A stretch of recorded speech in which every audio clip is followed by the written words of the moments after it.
ഏറ്റുമാനൂർ പൂഞ്ഞാർ സംസ്ഥാനപാതയിൽ കട്ടച്ചിറയിൽ നിയന്ത്രണം വിട്ട കാർ ബൈക്കിലും ഓട്ടോറിക്ഷയിലും തട്ടി വ്യാപാര സ്ഥാപനത്തിന് മുൻവശത്തേക്ക് ഇടിച്ചു കയറി. വൻ അപകടം തലനാരിഴയ്ക്ക് ഒഴിവാക്കുകയായിരുന്നു.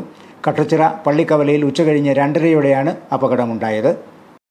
ഏറ്റുമാനൂർ ഭാഗത്തേക്ക് പോവുകയായിരുന്ന തൊടുപുഴ സ്വദേശിയുടെ കാറാണ് അപകടത്തിൽപ്പെട്ടത്. ഡ്രൈവർ ഉറങ്ങിപ്പോയതാണ് അപകട കാരണമെന്നാണ് നിഗമനം. കട്ടച്ചിറ പള്ളിക്കവലയിലെ കയറ്റം കയറി ഇറങ്ങുന്നതിനിടയിൽ നിയന്ത്രണം തെറ്റിയ കാർ പാതയോരത്ത് നിർത്തിയിട്ടിരുന്ന ഓട്ടോറിക്ഷയിലും ബൈക്കിലും തട്ടിയ ശേഷം ഇവിടെയുണ്ടായിരുന്ന മറ്റൊരു ഓട്ടോറിക്ഷയിൽ ചെന്ന് ഇടിക്കുകയായിരുന്നു. ഇടിയുടെ ആഘാതത്തിൽ ഓട്ടോറിക്ഷ തെറിച്ച് റോഡിൻ്റെ ഒരു വശത്തേക്ക് മാറി. ഓട്ടോറിക്ഷയിൽ ഇടിച്ച കാർ നിയന്ത്രണം വിട്ട് ഇവിടെ പ്രവർത്തിക്കുന്ന കളിമൺപാത്ര വ്യവസായ സഹകരണ സംഘത്തിന് മുൻവശത്ത് പ്രദർശനത്തിനായി നിരത്തി വെച്ചിരുന്ന മൺചട്ടികൾ തകർത്ത ശേഷം സമീപത്തുള്ള ചിക്കൻ സെൻ്ററിൻ്റെ മുൻവശത്തെ കോൺക്രീറ്റ് സ്ലാബിൽ ഇടിച്ചാണ് നിന്നത്.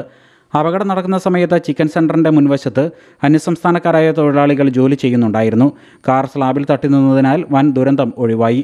അപകടത്തിൽ കൂടല്ലൂർ കവലയിലെ ഓട്ടോ സ്റ്റാൻഡിലെ ദിനിലിൻ്റെ ഓട്ടോറിക്ഷയുടെ മുൻവശം പൂർണ്ണമായി തകർന്നു.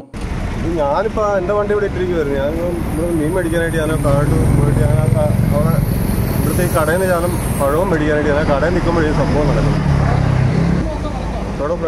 ഇവിടെ കിടന്ന ഓട്ടോ ആ കാർ ഇടിച്ച് അവിടെ കൊണ്ടുപോയിട്ടു. ചെങ്ങളം കാഞ്ഞിരമറ്റം സ്വദേശിയായ സ്ത്രീയുടെ കൈക്ക് കാർ തട്ടി നിസ്സാരമായി പരിക്കേറ്റു. കാർ ആദ്യം തട്ടിയ ഓട്ടോറിക്ഷയുടെ പിറകിൽ ഇരിക്കുകയായിരുന്നു ഇവർ. കളിമൺപാത്ര വ്യവസായ സഹകരണ സംഘത്തിലെ ചട്ടികൾ തകർന്ന് 6000 രൂപയ്ക്ക് മുകളിൽ നഷ്ടമുണ്ടായതായാണ് കണക്കാക്കുന്നത്. ചോറിന് പോയ സമയത്താണ് ഈ ആക്സിഡൻറ്റ് ഇവിടെ ഉണ്ടായത്. ആ സമയത്ത് ഞങ്ങൾക്കിവിടെ നഷ്ടം വന്നിരിക്കുന്നതെന്ന് മൺപാത്രത്തിൽ 6760 രൂപയുടെ നഷ്ടം വന്നിട്ടുണ്ട്. ആ സാധനം ഇതിൻ്റെ ഫ്രണ്ടിൽ ഡിസ്പ്ലേക്ക് ഇട്ടിരുന്നതാണ്.